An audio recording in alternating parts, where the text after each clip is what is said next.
We're going to start things off with Jayne Jackson from PigCHAMP. So Jayne is the product and sales manager at PigCHAMP and brings over 30 years of experience in working with swine management systems and the development of new product lines. And in her role, she also works directly with producers through training and product requirements and implementation. And so Jayne, as Jenny indicated, is going to start us off with a look back for about 10 years worth of data on gilt retention and set us up for, I think, some good discussions today. So Jayne? Hey, thank you. Good morning, everybody. How are you today? Is that too loud? Well, before I get started, I do have to say go Cyclones. So whoever's out here, they're playing today. So what we're going to start off with is we're going to talk about benchmarking. Now, so for those of you who are not familiar with PigCHAMP, we do a benchmarking that's available on our website for free. The data that we're getting is provided to us by our clients and our customers. And in turn for that, we every quarter and every year provide them with kind of an overview of their performance as well as ranking within the industry or within our database. We do provide this on our website, so if you are doing any presentations, just as Jennifer did, went ahead, it's free. It has all the quarters, and we go back to 2004. So you have every right to use that. Please do. I encourage you to do so.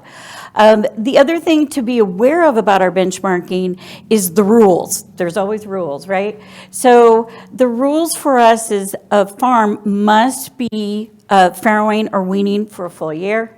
They can't have a depopulation, and they must have a farrowing index of 2.6 below 2.67. Because anything higher than that, that means that something else is going on if they have more than that litters. So we go ahead and they do receive reports as far as their standings. However, they do not get included in the overall summaries that we're going to talk about today. So I'm going to start off with some of the couple of trends that we're seeing. One of them actually kind of surprised me going through this is the repeat rate. Going through and looking at this repeat rate, we can see that it's trending down, which, I'm not really sure why necessarily. Either we're getting better or we're doing kind of a one and done kind of situation. If we're seeing animals repeat, instead of keeping up and continuing breeding them, we're going ahead and culling them out fairly quickly.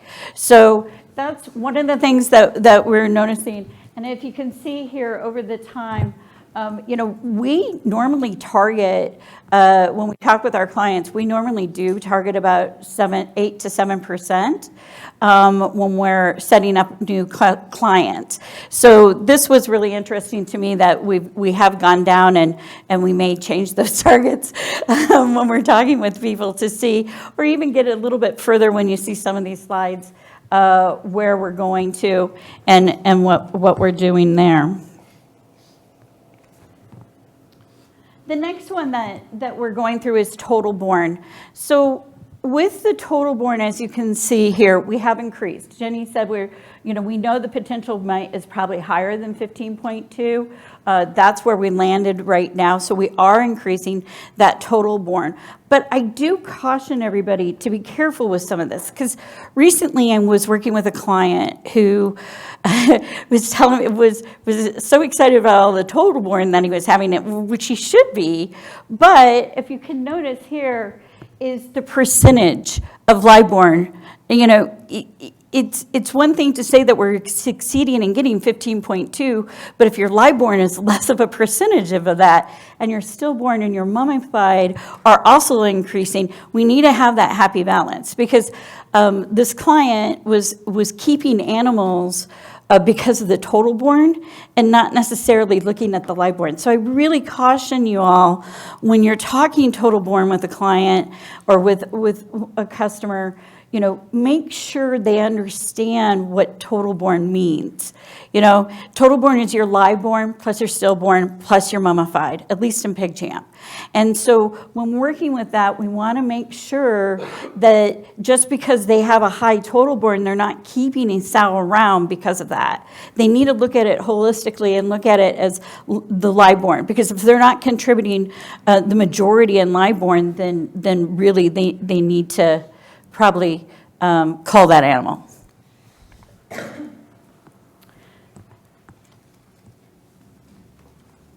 So let's talk about live born. I'm sure this slide just surprises everybody, but it is. Live born obviously is increasing. The genetic companies came out and said, hey, we want to increase the number of live born, and they're doing that. This is something that they've succeeded in moving. We're about 1/10 of a pig per year that we're moving up, and I think we'll continue to do that. Plus, when you're looking at this number, and I don't have it with me right now, but we're doing actually a little bit of this live born. Keep in mind that the sow herds are getting a tad bit smaller as well, right? So because of this, you're able to produce more pigs, so therefore you maybe need a bit less sows. So right now on our system, it's about an average of 2,000 sows per farm. It has fluctuated a little bit, but that's primarily what we're seeing.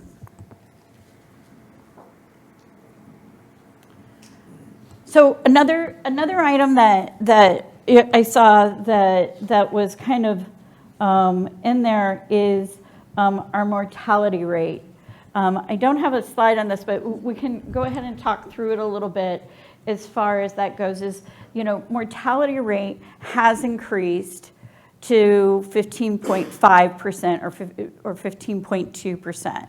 So you can see it going through in that case. Now with mortality rate, we figure probably about 9%, 10% is usually what we target it. But we've increased our live born, but we also have increased our premium our mortality rate. So that's something I think is an interesting factor there. If we're increasing our live born, of course, and I know this is obvious, goal is to keep those pigs alive, right? So to increase those, but yet we also increase mortality rate. We're not staying at that 10% factor. You're losing more than what you gained. You're losing so much of that. So really, we need to start kind of focusing in on that. Why did we go from 10 to 15%? So quickly, to be quite honest. I mean, in 2013, we started the live born scale up where we started seeing higher live born truly, and then now we're also at the same time our premium mortality rate went into the same factor. So, if you're working with your customers or clients, working in your own herds, this is something truly to look at and see what's going on. If you're a PigCHAMP client, I would recommend your piglet loss analysis. That's very detailed. It's going to give you your reasons, your ages, and where this is happening. So to dive in a little bit, here is we have our piglets weaned per litter per year. Again, we definitely are seeing the increase here to 26 pigs per sow per year. I know a lot of people out there say 30 pigs per sow per year, 33 pigs per sow per year. Okay. I think right now this is probably a more truer number, obviously, from at least our data set of what it's seen. I think you are going to have some animals that are going to reach that potential, but I don't think as an average of herd that I'm seeing at least is doing that.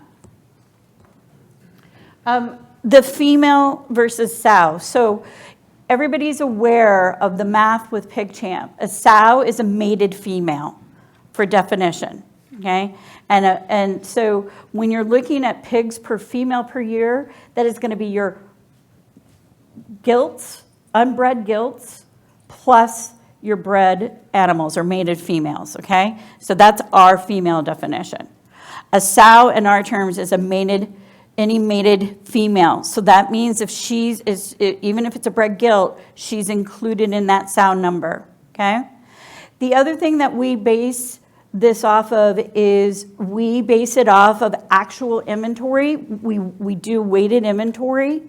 In this case, this is real time, so this is weighted based on the animals in today or at the end of the year that were active in the herd, okay? So the reason why we say it that way is that, historically, people have taken it and done, this is my average number of litters, hence the mention of 2.67 farrowing index. There's people who do 3.3 litters per sow per year. And now, if you average 10 pigs in a litter, you now have 33 pigs per sow per year weaned. So if you're weaning 10. So be careful when somebody's talking about this, ask what the math is, please. Because this is something that I think a lot of people get caught up on. It's a number that we as an industry get caught up on, and it's something that can vary from different sources. So the big one here, I know this is probably, again, this is partly what everybody's been talking about, is our sow mortality, female mortality. It has increased quite a bit. I'm sure you're not surprised by this. We all know this. We're going to talk about it in a little bit more detail. But in this case, we have jumped so much over the past few years. As you can see, we were flatlined here, and then 2015, we started the increase.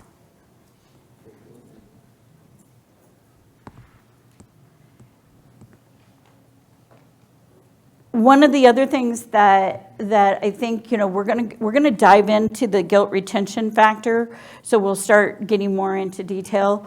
But it is, I think it's interesting. Not sure what happened in 2015, but we definitely see that increase there, and something obviously is going on.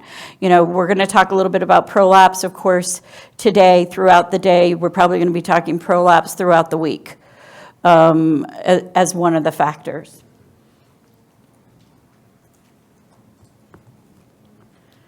I did want to include this because I thought this was really interesting. So here, if you're looking at here, right here, 2014-15, everybody was holding on to their sows because of PEDV. And then you're going to see a big dump, right? Now we have this aspect here, and then we have another big dump. I think that's COVID, I think the reason why we have another big dump there is because everybody was holding on or getting rid of what they could, and then they had another big dump because of COVID. So that's a year, 2020 is a year we're going to have to mark to see what the impacts of COVID are. In 2019, 2020, I think, we do definitely have to, in our analysis, keep that in mind when we're doing these things. Next thing, so we're going to drop right from there, we're going to go ahead and drop into it. So we pulled some data from our clients to do a little bit of gilt retention so that we can kind of give everybody an idea of what is happening as a whole. I think you all are seeing this within your own organizations and farms, but we want to kind of highlight that and talk about it a little bit. So to let you know about the database itself, we have farms from the East Coast to Midwest. We have farms that are farrowing crate and pen gestation. And then we have 5 genetic companies represented in this database. Now, from that, what I used was the gilt retention report. So for those of you who are with PigCHAMP or have clients with PigCHAMP, we have a report that's called the gilt retention report. I did customize it. I added reasons of death and I added a days since logic. So days since farrow, days since bred, those kind of things. We have about over 1 million animals that we're looking at in this data set. And the thing that I forewarn all of you is cull reasons. The first consolidation, I got it cut by things that are duplicate. Somebody who has abortion, aborted, we combined all those. It still got us down to about 380 that we started off with. I was able to consolidate it down to about 55 reasons. That's way too many. If you're going to do this kind of analysis, just FYI to everybody. So when you're coming in and working with your clients, one of the things I would suggest is come up with a list. Maybe it's your top 10, your top 20, of what you want to call things, and make sure staff's educated on what it means to add it to that reason, right? So this is the reason why, let's add it and then keep it. Then from there, once you have that baseline, then you can come in and get more down in the weeds, right? So, I'm going to use prolapse as an example. Prolapse, if you come in and everybody's recording prolapse, you at least know that you have prolapse. Then you can come in and say, well, now what type of prolapse? Is that rectal? Is it vaginal? Is it uterine? And then you can come in, but you're going to educate your staff along the way so that they understand and that they can really, truly come in and say, that's uterine, because that's what it looks like. Right? So you want to make sure that when we're coming in and talking about these reasons, that you have data that's meaningful. Because I'll tell you all, 380 is not meaningful, when you come up to that many reasons. So we did have to do some work on that. And the other thing that I've done is I narrowed it down to, I pulled data from 2016 to current, so August of 2016 to August of 2022. We pulled the data, but we're only analyzing 2017 to 2020 so that we give those animals an opportunity to farrow out, to wean, and to have those time frames. So, if I know I've done projects with other clients where we're looking at retention today. That's a fine exercise to do, and it's good. But if you're really wanting to look at how the farms are performing, that's what you want to do. You want to get some, I call it meat and potatoes behind it. so go ahead and get, give yourself time to look at the data and bring that data up. Now, here's the first, and I know it's really hard because, when you have lots of data, you have lots of graphs, you have lots of individual charts here. But what we want to talk about here is this retention. So this is going to be your gilt arrived into the system. Here's your retention for your first retention. This is the number of animals that succeeded at getting to parity 1. And then, of course, going on, it'll continue that way. I did take it out to parity 6 for you, and then the remaining for each one of those. So you'll have your percent remaining. And as you can see, 2020, I still have 30% of those animals still remain in 2022. Now, the reason why down here below, you'll see that I broke this out for you. And the reason why is, you can see here we have our cull animals here, and then these are the animals that are MPIG lactating, so that you can get an idea of how many are still within that herd at that time, so that when you're talking retention towards this end, and this is partly because of the system I was using to create these charts, I couldn't really necessarily exclude those animals that didn't make it to parity 5, though they're still in the herd because they're MPEG or they're lactating. So there's the big picture for you on retention. I think, Jennifer, we had talked about we wanted 75%, correct, by parity 2 to maintain? Of SERP. So these are the animals observed. So when we're looking at it, we're not quite there yet. Your start point is serving or entry? Entry is when I started. So you'll see P0s on this as well. So here you'll have, but in this case, I brought it in as P1s. So these are animals that made it to parity 1, and then from that point.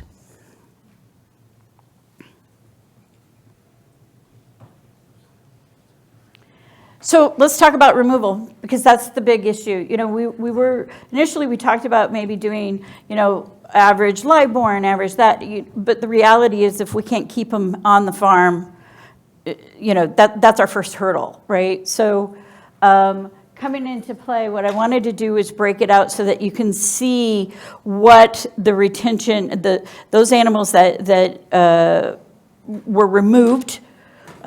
This is both death and culls. What percentage of removed at what parity across the board? Up to parity 7. And as you can see, you know, it's surprising to relate, you know, the first one is your parity 0 or your gilt. That could be bred gilt as well. So your P0s.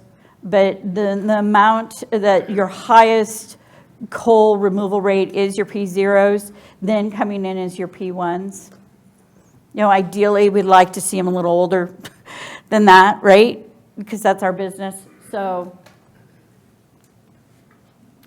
this is a breakout. So this, what I've done here, this is going to be your deaths versus your culls. Orange is culls, gray is your deaths.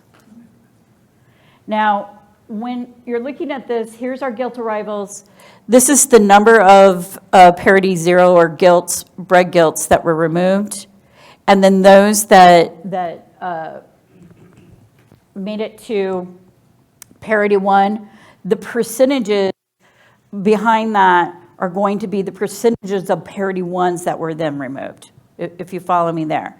So to give you an example here is that we had 15% of our parity 0s removed from the time that they were arrived. Of that, this 272,000 plus made it to a parity 1. And then we lost 17, almost 18% of those.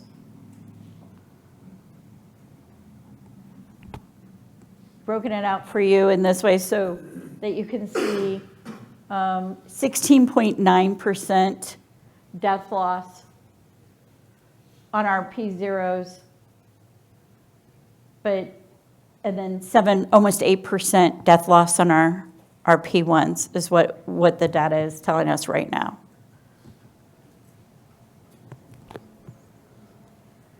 So I wanted to break it out by day. So for those of you who are wanting to do this, one of the items that I use is days since served. So if you're looking at an animal, because doing, at least in PigCHAMP, when you breed that animal, then what day from that service were they removed? And so every time, so that breeding is my marker point, right? So where within their gestation or lactation or wherever did they go? So within their cycle. So this is only parity, the parity 4, up to parity 4. But if you're looking at here, oops, click the wrong button here. Here, which makes sense, because that's going to be your 30-day marker, right? So those are going to be, no estrus. That could be your repeats. That could be those animals that are not pregnant. So this is your cull chart. Here's your farrowing. Here's your wean. Coming out of wean. And to be honest, I'm not really sure what this is, but I'm going to look into it. So this chart kind of makes sense. Now, let's talk about deaths. There's your chart. So our deaths, when we're looking at days since service, your 16, 17 days, that's where it is. Now, one thing to remind you guys, when you're looking at this data within your organization, like in my case, day number 116 was our highest. But keep in mind, and in some cases 117 in the past has been the highest. Keep in mind of how the producer or how the farm staff records these deaths, right? So I come in the next morning, this animal's dead, I'm going to record it for today, okay? So that's why you're hitting at 116, 117 day. Because they're finding it the next day. So they're going to record it on that day.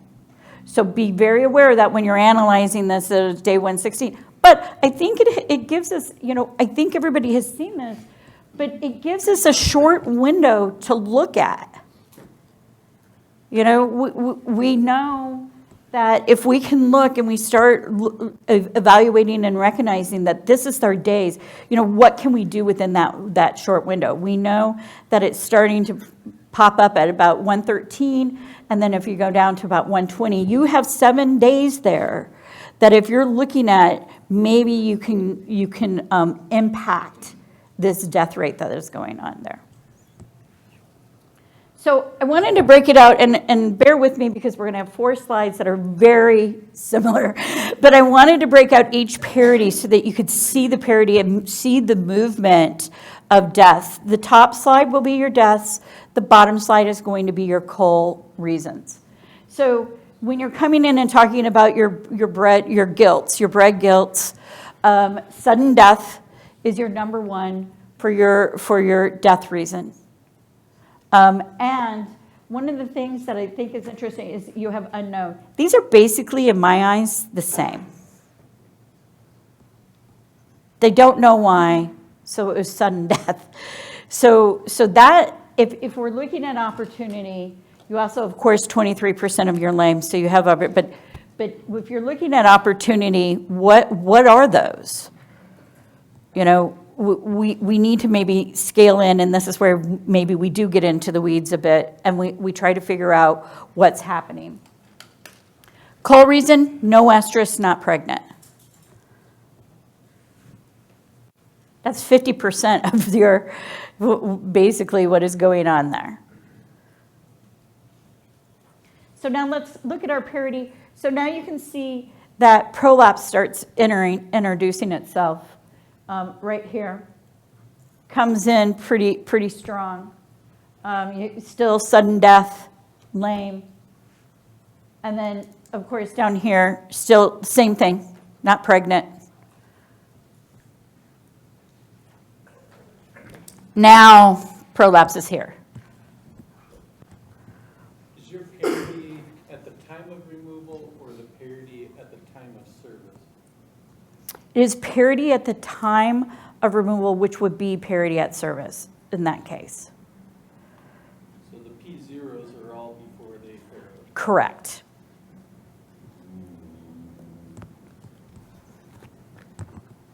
So parity 2, we're coming in 22% or higher for a prolapse. Again, we have sudden death that is right there, so both of them are right there.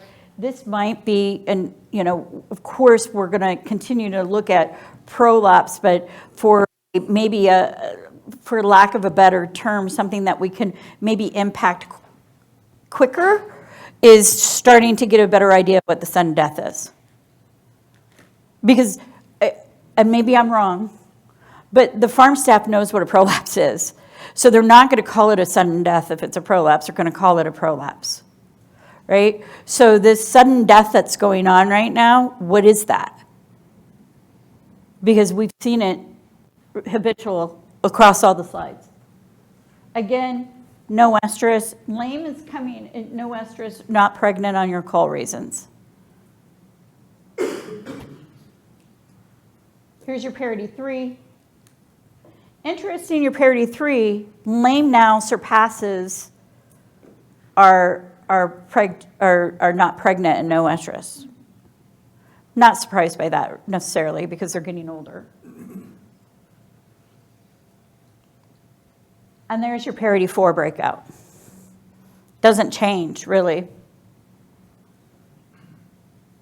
But you now are getting introduced age for removal is the higher of the two.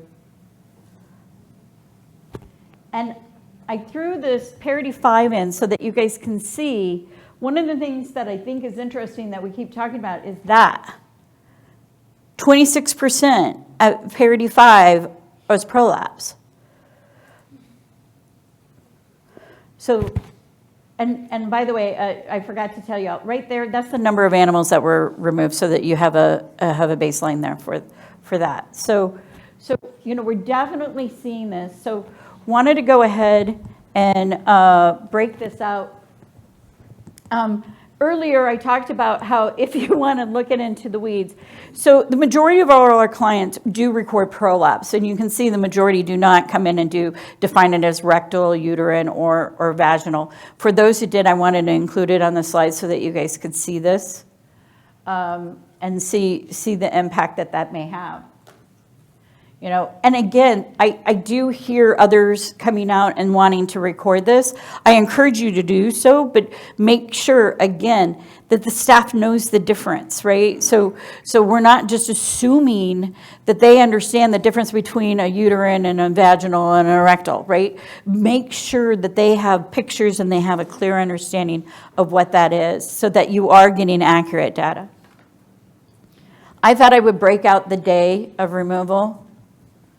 And again, it's that day 16, 17, which I'm sure you all were aware of. But again, when we said about right here about 113 and 120, if you can keep yourselves in that and maybe observe, I encourage everyone to, get on the farm.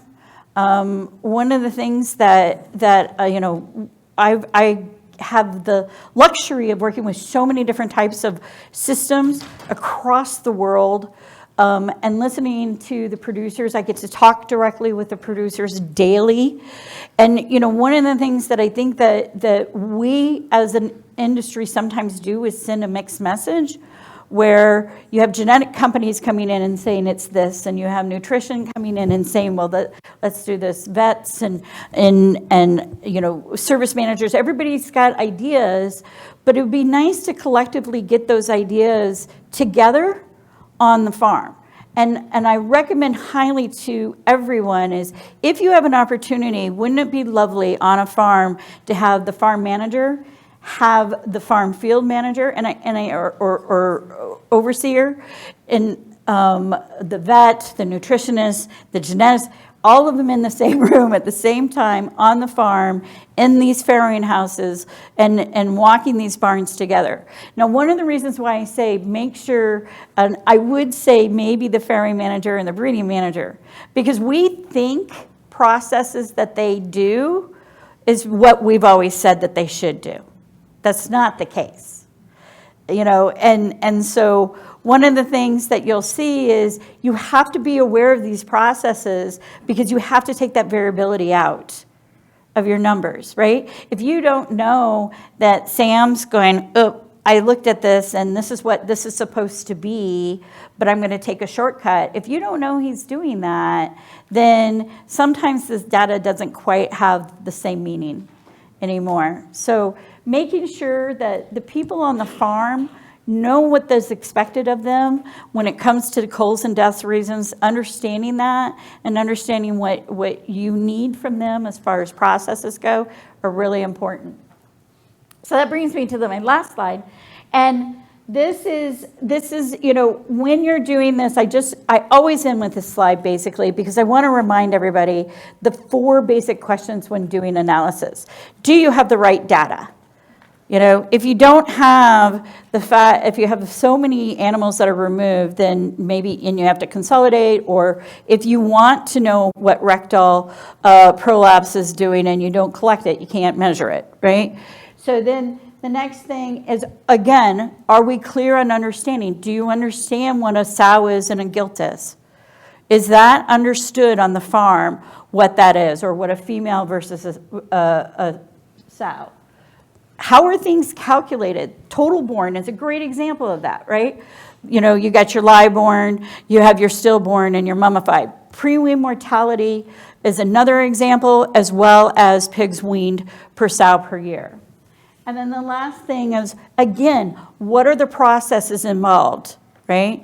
Do those processes skew the data? You know, if we think someone is calling, you know, a nurse sow a foster and recording it as a foster and not recording it as a nurse sow, then we have a conversation that needs to happen, right? Because that skews the data. So, again, I'd like to thank you all. Hopefully that was informational. Everybody have a great day.